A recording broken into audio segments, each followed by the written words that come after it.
Okay, this next series of goblins and ogres, um, might as well turn him around, huh? These are some Ralpartha goblins. I believe these are Citadel goblins or orcs, and I think they are um, sculpted by a sculptor by the name of Nick Lund, Lund. I found these in an old Citadel journal, and they were kind of inked renditions, little artworks, not actual pictures of the miniatures, but the style and the poses look very much like these. So I'm pretty confident that they are Grenadier models done by Nick Lund. And then the ones in the back are the large ogres. And now I'll try and give you a little bit of closer look to the detail on these first by just kind of seeing them as a group. I always liked these poses of these particular goblins. Why I did them orange skinned, I don't know. I guess that was whatever my inspiration was at the time. And this series over here, he has always been kind of one of my favorite poses with the two large blades. And then you can see some of the larger figures back here, which you may recognize if you've been in gaming for a while. You slip down to Super Macro, and I will bring up a couple of these a little closer for you to see the sculpts.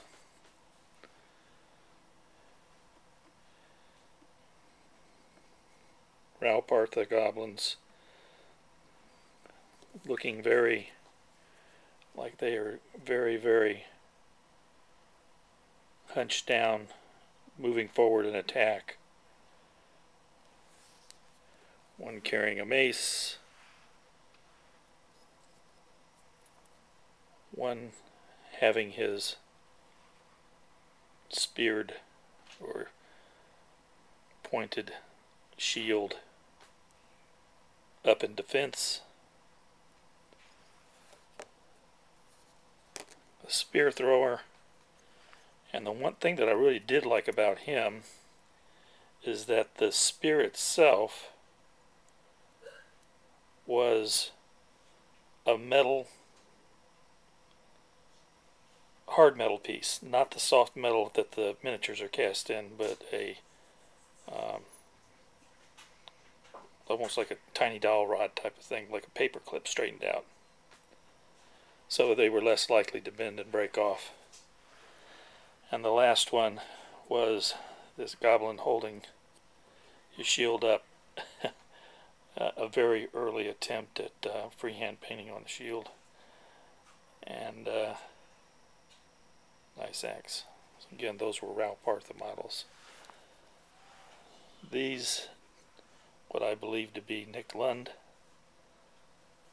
Interesting shield. Nice weapon. Good orky test face.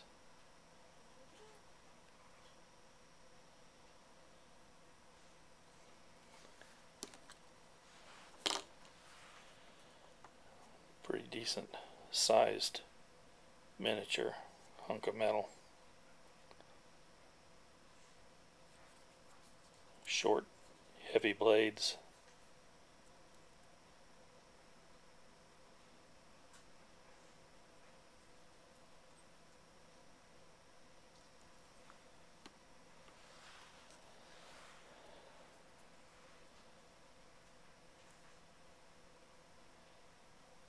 Nice little details on them.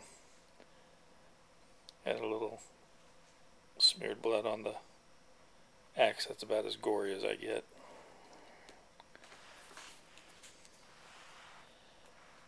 Standard bearer. I have no idea what I was thinking when I created that symbol, but there you go.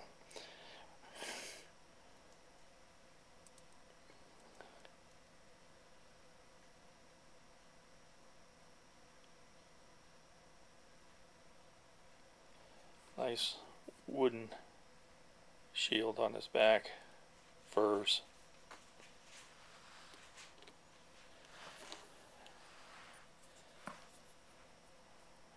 Here's the last guy. Glaive.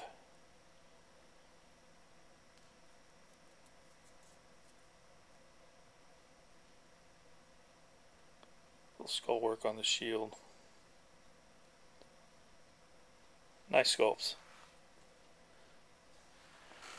This one, I was never able to find the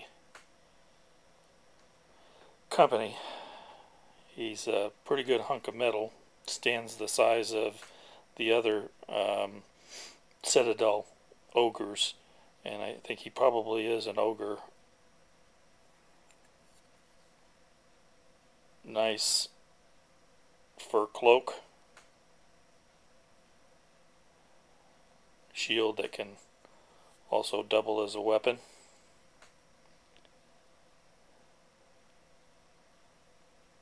War pick.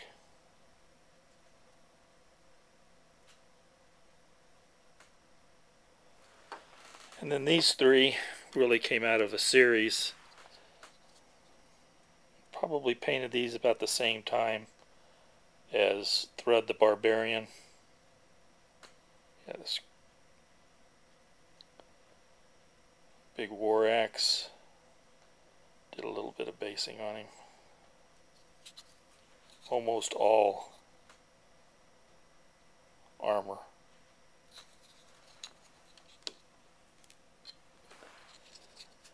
This one's more in a at ease pose, resting his hand on that massive weapons pushed all the way through the scabbard.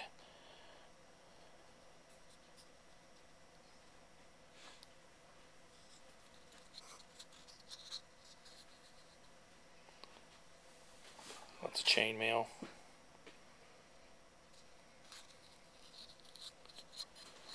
Most of the ogres today kind of look like, I don't know, they kind of look like Mongol sumo wrestlers. Kind of an Asian look to them with their mustaches and stuff. Definitely look like it's more of an aberration of the human race, whereas the old ogres really seem to be more of an aberration of the goblinoid race. Is goblinoid a word? I don't know. Guys are very spiky, which I guess means they can ram their knee or ram their head or ram their shield and do just about as much damage as whatever weapon they're carrying.